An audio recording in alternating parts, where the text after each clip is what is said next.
If you want to schedule something in the future, you would go into meetings and then you will see a couple of options on top. And that's where, let's say I want to plan a meeting tomorrow on Sunday morning at 9 a.m.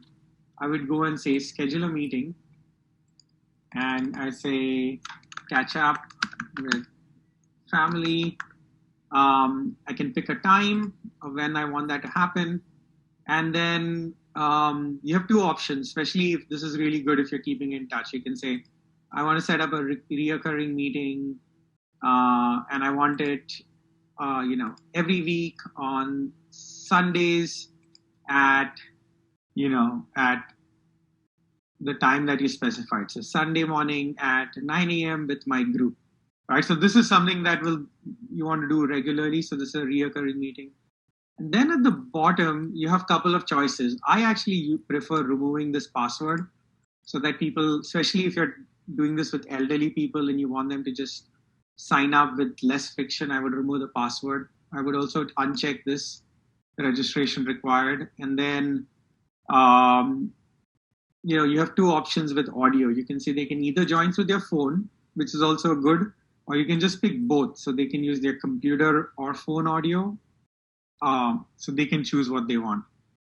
And then at the bottom, you see, an option for either host or to invite people. So I'm going to go and save this. Now this has created a meeting, catch up with family.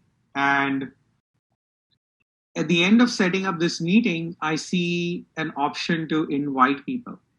So this is the link to this meeting. See, this looks a bit different from my original profile ID. My profile ID was really small. The link was really tiny and it had a different ID. This is a specific meeting for this event that I've scheduled that will happen every Sunday. So I just take copy invitation and it gives me this invite. And then I could take this and over my email or whatever medium you want, whether it's text, you can just copy this information and send it to whoever you want as a meeting. So either to all the people in your group or to your family, or just send this over text. So when they get it, all they have to do is click this on Sunday at 9:30, whenever we have set up, and they can connect and join this Zoom. So